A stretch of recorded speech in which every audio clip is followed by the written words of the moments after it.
चलाएं, छल और कपट से हमको बचाएं। जीवन की राहों पर हमको चलाए, छल और कपट से हमको बचाए।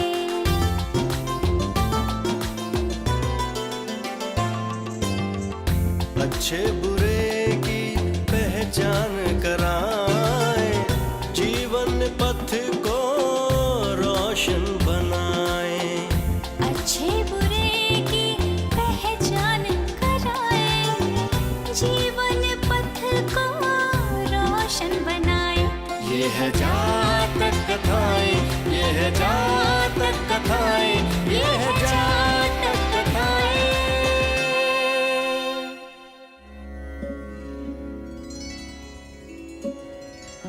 रसोई घर में स्वच्छता बहुत आवश्यक है। जी आचार्य। जहाँ पर ये कोलाहल कैसा है?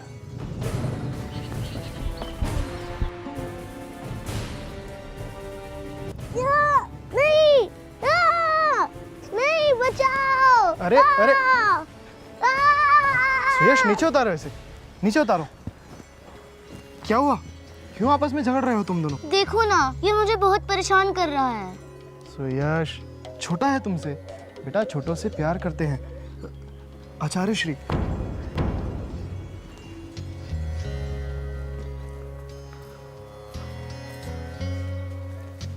प्रणाम आचार्य। क्या हुआ प्रियंवद? सुयश और अनुराग में छोटा सा संघर्ष हो गया था। ये दोनों तो घनिष्ठ मित्र थे। मित्रों में संघर्ष पाप है। सुयश ने मेरे वस्त्र खींचे, मुझे गुस्सा आ गया। मित्रता को यूं नहीं तोड़ते। भगवान बुद्ध तो शत्रु को भी कष्ट देने के विरुद्ध थे। और यदि मित्र गलती करे तो प्रेम से समझाओ। अगर उसके दिल में खोट भी आ जाए तो युक्ति से मार्ग निकालो, संघर्ष से नहीं। क्या ये संभव है आचार्य?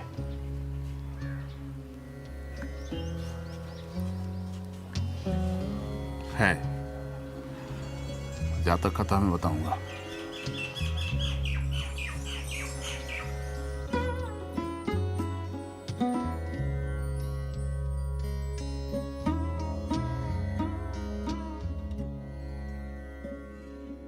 अब मैं आपको दो मित्रों की कथा सुनाता हूं। एक का नाम था अमृतांश और दूसरे का वायुसेन।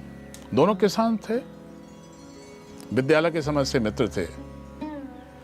विवाह के पश्चात दोनों अलग अलग गांव में बस गए।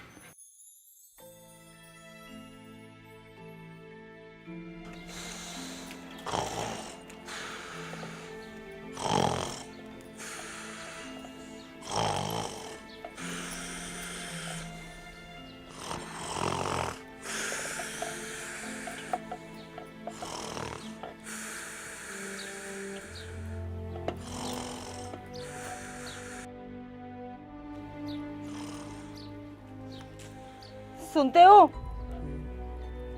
अरे उठ भी जाओ अब।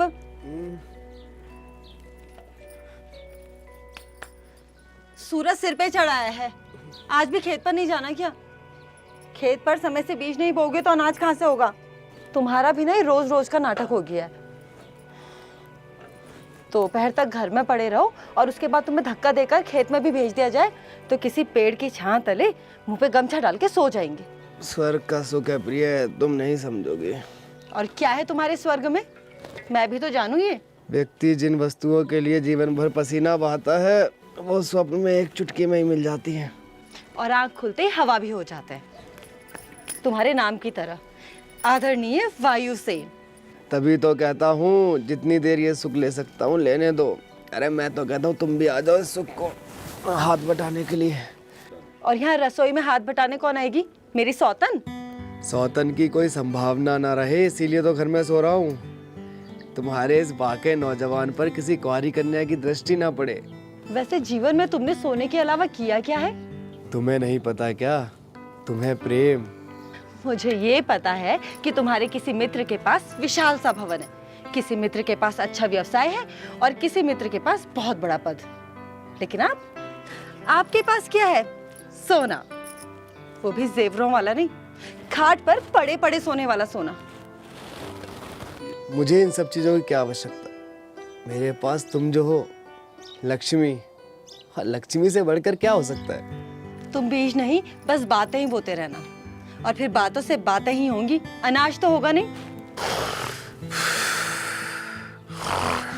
घर का सारा अनाज भी खत्म हो रहा है, बस पानी ही रह गया है, इसी से काम चलाना होगा। ओफो, फिर सो गए।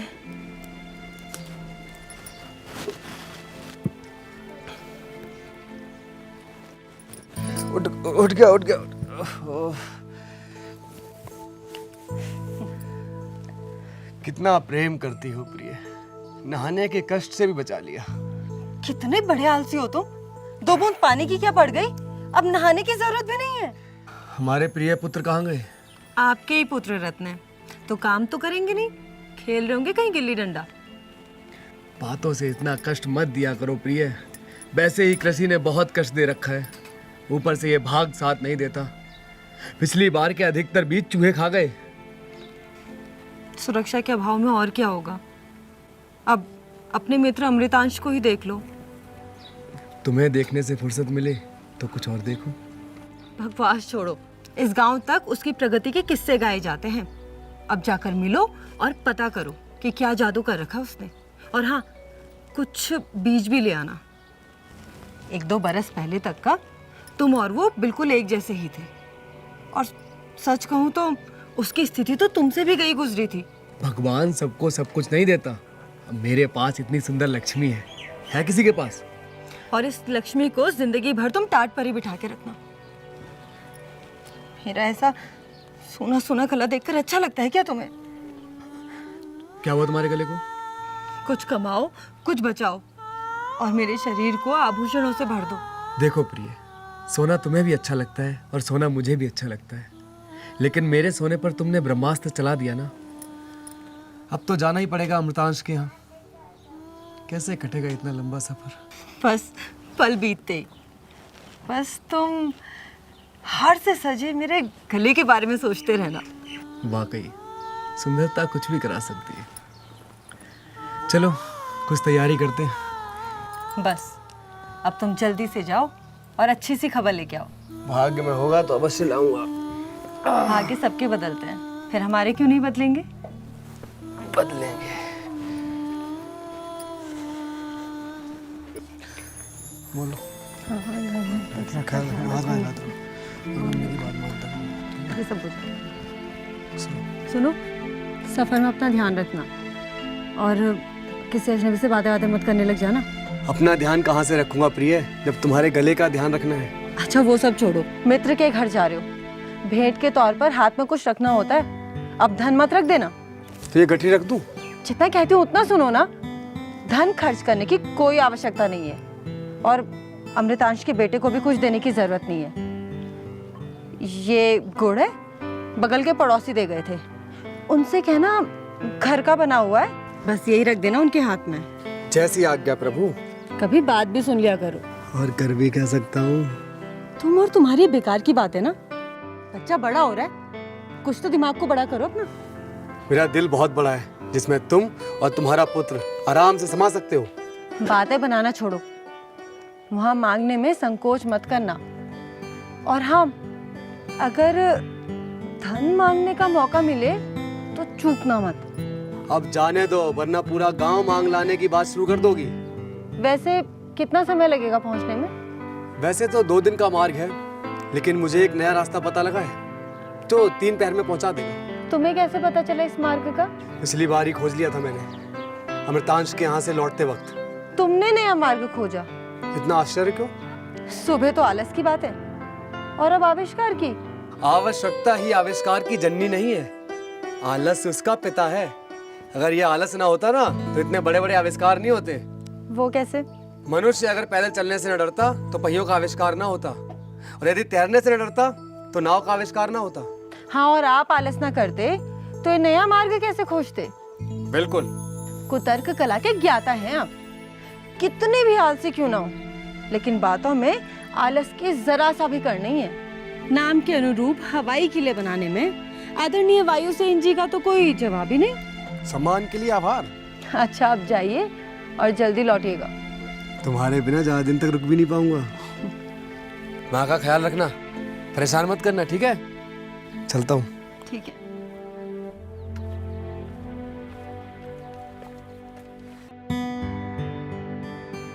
ये कहाँ चला अपनी पोटली उठा के? बुआ जी, अपने मित्र अमृतांश के घर गए। अच्छा, अमृतांश के घर? ये तो बहुत ही अच्छा हुआ। वहाँ जाके उससे कुछ सीखेगा तो सही।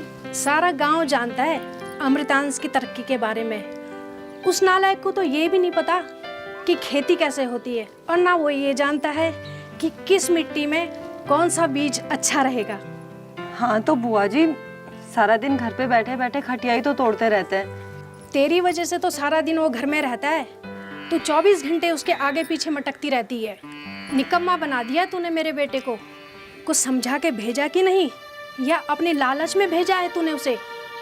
बुआ जी, मैंने बोला था उन्हें इस बार किसानी की पूरी समझ लेके आना। हाँ, जैसे तू बोलने वाली वैसे वो सुनने वाला।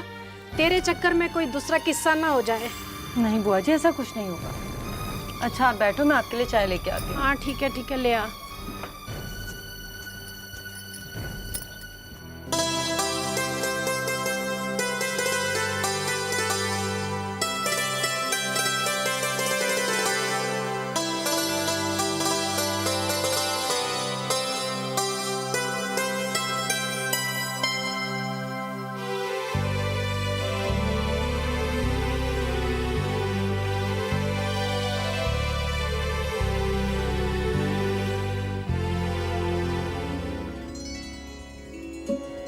आचार्य श्री, बहुत ही विचित्र परिवार है वायुसेन का। हर एक पात्र अपने आप में विशेष है। ऐसा परिवार जहां संवेदना नहीं स्वार्थ सिखाया जाता है। सत्य कहा तुमने। व्यक्ति परिवार को प्रभावित करता है और परिवार व्यक्ति को। एक व्यक्ति का आलस पूरे परिवार को घुन की तरह नष्ट करने लगता है, और अगर वही व्यक्ति श्रम करने लग जाए तो परिवार को उन्नति के शिखर पर पहुंचने से कोई नहीं रोक सकता। भगवान बुद्ध आलस प्रमाद को व्यक्ति की उन्नति में सबसे बड़ा बाधक मानते हैं। आलस्य और प्रमाद में क्या भेद है गुरुवर? आलस अर्थात किसी भी कार्य को करने में उत्साह का अभाव, जड़ता है आलस्य। आध्यात्मिक या भौतिक उन्नति उसे आकृष्ट तो करती है, लेकिन कार्य करने के लिए प्रेरित नहीं करती। और प्रमाद का क्या अर्थ है आचार्य श्री? प्रमाद का अर्थ है व्यर्थ के कार्यों में संलग्न रहना।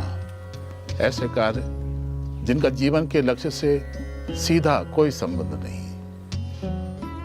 व्यर्थ की बातें, व्यर्थ का मनोरंजन यदि व्यक्ति के समय का बड़ा अंश खाने लगे तो फिर उसे प्रगति के पथ पर कौन ले जा सकता है?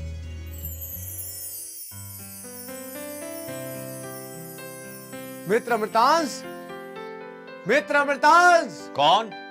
मैं वायुसेन। अरे वायुसेन, कहाँ थे मित्र इतने दिन? मुझे तो लगा तुम मुझे भूल ही गए होगे। नहीं मित्र, तुम्हें देखकर दिल प्रसन्न हो गया। आओ, और सब कुशल तो है? सब कुछ। भाभी और बेटा प्रियांश सब ठीक है? सब कुछ। आओ, थक गए होगे तुम, तसल्ली से बातें करते हैं। आओ मित्र, आओ बैठो। अब बताओ, घर में सब कुशल तो है? भाभी और बेटा प्रियांश कैसे हैं? आज घर पे तुम्हारा मुख देखकर दिल प्रसन्न हो गया। मुझे तो लगा था कि मेरा मित्र मुझे भूल ही गया है। नहीं मित्र, ऐसा कुछ भी नहीं है, बल्कि तुम भूल गए हो मुझे। तो मैंने सोचा मैं ही अपने पुराने मित्र से जाकर मिलाता हूँ। अरे वाह, क्या घर बनाया है तुमने तो। दिन दूनी और रात चौगनी प्रगति की है मेरे दोस्त। 4 बरस पहले आया था, तब से तो सब कुछ बदल गया। काफी बड़ा घर बनवा लिया है तुमने। ईश्वर और पूर्वजों का आशीष है बस, और अपनी मेहनत पर भरोसा। पिछले 4 सालों से फसल बहुत अच्छी हो रही है। कुछ ऐसा मिल गया कि हमारी खेती और बढ़ गई। अरे रामरती, आओ। वायुसेन, ये है मेरी पत्नी रामरती। रामरती, ये है हमारे घनिष्ठ मित्र वायुसेन। लीजिए, छाछ पीजिए। हाँ लो भाई। घर से चलते समय आपकी भाभी का आदेश हुआ, खाली हाथ मत जाना, बच्चों के लिए कुछ लेके जाना। ये गुड़ भेजा है, बच्चों को खिला दीजिएगा। धन्यवाद भाई साहब। अरे रामरती, हमारे मित्र के लिए भोजन तो तैयार करो। मित्र, तुम थक गए होगे, अभी ये छाछ पी लो और थोड़ा विश्राम कर लो। शाम को मैं तुम्हें अपने खेतों की ओर ले चलूंगा। अवश्य, आखिर मैं भी तो तुम्हारी सफलता का राज जानना चाहता हूँ। अरे ये सब बातें छोड़ो, अभी तो आए हो, थोड़ा विश्राम करो, बाद में खूब बातें करेंगे, सब बताऊंगा। आराम करो।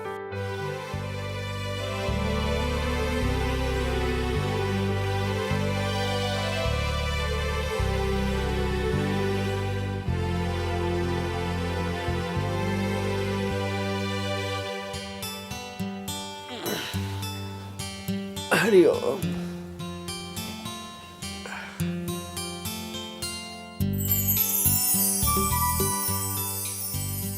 ये है मेरे प्यारे खेत, बड़ी मेहनत से बोया है इन्हें। तुम्हें तो पता ही है, एक किसान के जीवन में वर्षा और धूप छांव लगी रहती है, और यही किसान को कभी तरक्की की राह पे ले भी जाते हैं और कभी नहीं भी। सही कहा मित्र तुमने, उम्मीद से बढ़कर तरक्की की है तुमने। मैंने कभी सोचा भी ना था कि तुम्हारी ऐसी प्रगति देखूंगा। ईश्वर की असीम कृपा है तुम्हारे ऊपर। इसमें तुम्हारी शुभकामनाओं का भी असर है मित्र। लेकिन मित्र, इतने कम समय में इतनी तरक्की, कुछ तो राज है, बताओ ना। अरे मित्र, क्यों नहीं, तुमसे क्या छुपाना। और हाँ, मैं तुम्हें इस तरक्की का राज बताऊंगा ही नहीं, दिखाऊंगा भी। चलो।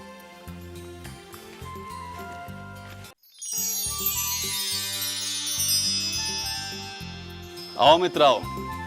तुम मुझसे पूछ रहे थे ना कि मैंने ये घर और खेत कैसे कमाए हैं। देखो, ये है वो राज।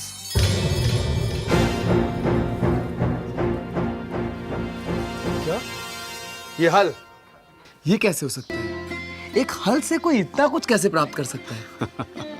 हाँ मित्र, यही है वो राज। ये घर, ये खेत, जो भी मेरे पास है, सब इसी हल का ही दिया हुआ है।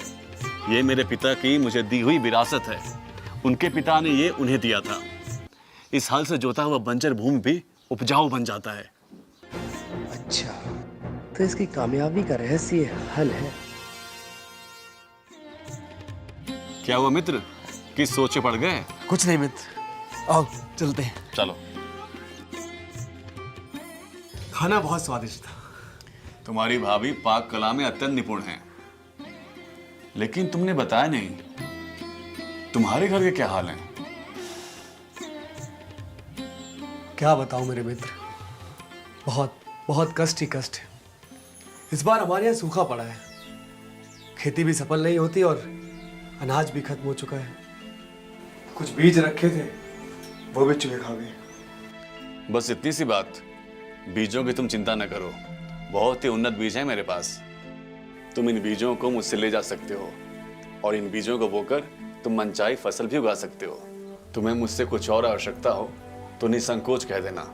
धन्यवाद मेरे मित्र। आया तो मैं बीज मांगने ही था, लेकिन तुम्हारा बड़ा दिल देखकर कुछ और मांगने को भी मन करता है। निसंकोच कहो मित्र। मुझे तुम्हारा वो हल चाहिए मेरे मित्र। अब तुम तो सफलता के शिखर पर पहुंच गए हो, लेकिन अगर मुझे वो हल मिल जाए तो मैं भी उन्नति कर जाऊंगा। तुम्हारी उन्नति से मुझसे अधिक हर्ष किसे होगा?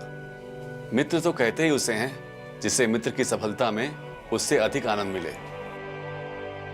परंतु मैंने तुम्हें बताया था, वो हल मेरे पिता की विरासत है, उसके प्रति मेरी श्रद्धा है। किसी को भी वो हल देने से मैं पिता की नजरों में झुक जाऊंगा। हाँ वायुसेन, अब मुझे तो क्या, मेरे खेतों को भी इस हल की आदत हो गई है। अच्छा मित्र, थोड़ा आराम कर लेते हैं। वैसे भी कल सुबह मुझे जाना है और थक भी गया हूं। चलिए। चलो।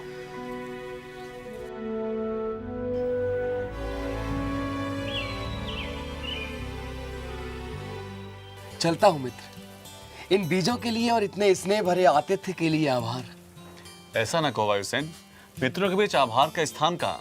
भैया आते रहना और अगली बार भाभी जी को भी जरूर लेकर आना। अवश्य।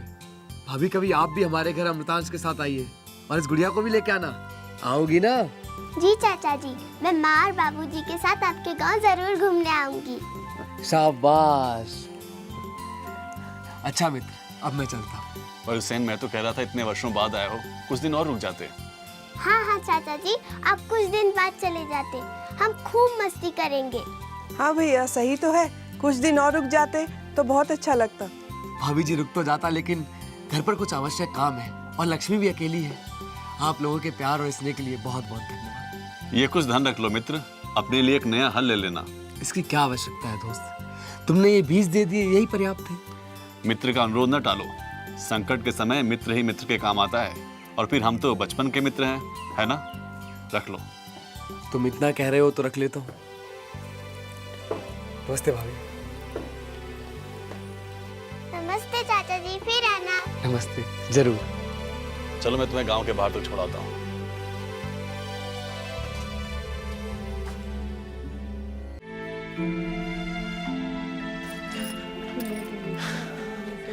पिताजी, पिताजी, पिताजी क्या लाए मेरे लिए? पिताजी क्या लाए मेरे लिए?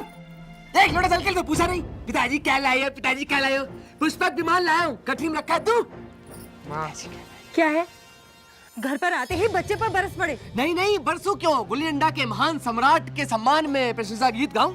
एक बार अमृताश की बेटी है, सारा दिन अध्ययन में लगी रहती है, और एक पुत्र रत्न सारी गली की धूल चाटते हैं। तो तुम्हारा ही पुत्र है, तुम्हारे जैसा नहीं करेगा तो किसके जैसे करेगा? हाँ, मेरा ही पुत्र है, तुम्हारा कुछ भी नहीं है, और ना ही तुम्हारे लालन पालन का असर है उसके ऊपर। मेरा बेटा है बस। अच्छा चलो छोड़ो, वैसे सामान देखकर लग रहा है आज विजयश्री प्राप्त करके ही आए हो। ये रही तेरी बीज की पोटली, और ये रहा तेरा धन जिसके लिए तूने मुझे वहां भेजा था। तो कौन सा इस धन से मेरे लिए जेवर गड़ा दोगे?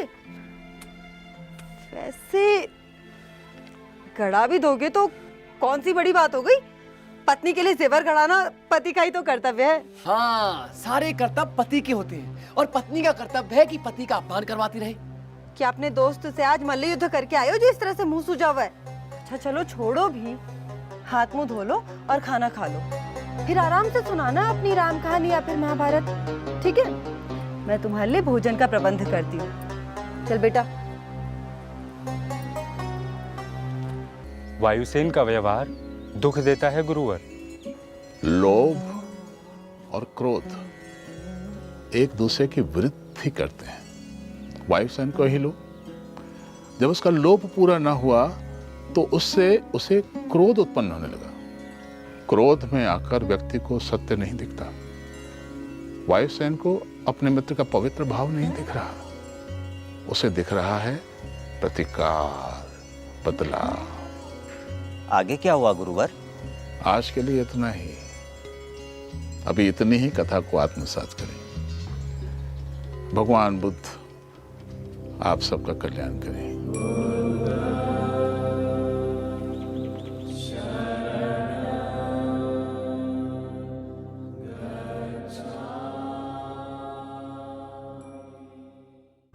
जीवन की राहों पर हमको चलाएं, छल और कपट से हमको बचाएं।